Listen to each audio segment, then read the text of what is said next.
Good morning student. Class 11th और 12th दोनों के लिए बेटा हमारी ये अभिव्यक्ति माध्यम के क्वेश्चन आंसर दोनों क्लासेज के अंदर आती हूँ। 13 तक हम कर चुके लेते थे। 14वां जैसे इंटरनेट पत्रकारिता क्या है। इंटरनेट पर समाचार पत्रों को क्या करना होता है, प्रकाशित करना होता है। समाचारों का आपस में आदान प्रदान करना होता है और उन आदान प्रदान करने को हम क्या कहते हैं, इंटरनेट कहते हैं। ये बताया था इंटरनेट को किन नाम से, वेब, ऑनलाइन आदि पत्रकारिता के नाम से भी जाना जाता है। इंटरनेट पत्रकारिता के कितने दौर माने गए थे, 3 माने जाते हैं। भारत में इंटरनेट का आरंभ कब हुआ था। भारत में इंटरनेट का आरंभ सन 1993 ईस्वी से लेकर के 2003 में इसका दूसरा दौर शुरू हो गया था। वेबसाइट पर विशुद्ध इंटरनेट पत्रकारिता आरंभ करने का श्रेय भारत में सबसे पहले किसे दिया गया था,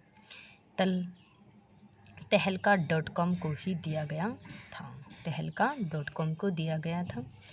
इंटरनेट पत्रकारिता आजकल बहुत लोकप्रिय क्यों हो चुकी है कि इंटरनेट पत्रकारिता से न केवल समाचारों का संप्रेषण, उनकी पुष्टि, उनका सत्यापन, बल्कि समाचारों को बैकग्राउंड तैयार करने के लिए भी उन्हें सहायता मिलती है।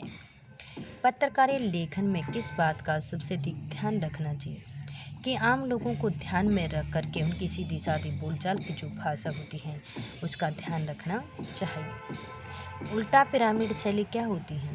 इसमें सबसे पहले महत्वपूर्ण जानकारी दी जाती है और उसके बाद में कम महत्वपूर्ण और उसके बाद में उल्टे पिरामिड शैली कहते हैं जिसे हम। पूर्णकालिक पत्रकार किसे कहा जाता है। पूर्णकालिक पत्रकार किसी समाचार संगठन में काम करने वाले नियमित वेतन या भोगी कर्मचारी जो होता है उसे कहा जाता है। अंशकालिक पत्रकार कौन होते हैं। अंशकालिक पत्रकार वे होते हैं जो किसी समाचार संगठन के लिए एक निश्चित मानदेय के द्वारा प्राप्त किए जाते हैं। फ्रीलांसर पत्रकार क्या होता है। फ्रीलांसर पत्रकार किसी समाचार पत्र से संबंधित नहीं होता, वह समाचार पत्रों के लेखन में उसका भुगतान किया जाता है।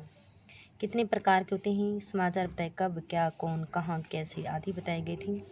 विचारपरक लेखन में क्या क्या आता है, उसके लेख, टिप्पणियाँ, संपादकीय स्तंभ सब कुछ आता है।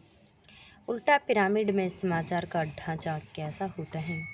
इसमें सबसे पहले महत्वपूर्ण तथ्य अथवा सूचना को सबसे पहले लिखा जाता है और इसके बाद में घटते क्रम के अनुसार लिखा जाता है। क्लाइमैक्स का क्या तात्पर्य है। समाचार के अंतर्गत किसी समस्या का नवीनतम महत्वपूर्ण को ही क्लाइमैक्स कहा जाता है। फीचर किसी सुव्यवस्थित सृजनात्मक मात्रानिष्ठ लेखन की प्रक्रिया में साथ साथ में उसका मनोरंजन भी किया जाता है, उसे हम फीचर कहते हैं। विशेष रिपोर्ट क्या होती है, किसी घटना, समस्या, मुद्दे आदि की छानबीन करना ही विशेष रिपोर्ट कहलाती है। संपादकीय क्या है, वह लेख जिसमें किसी मुद्दे की प्रचलित समाचार में अपनी राय को प्रकट करना होता है।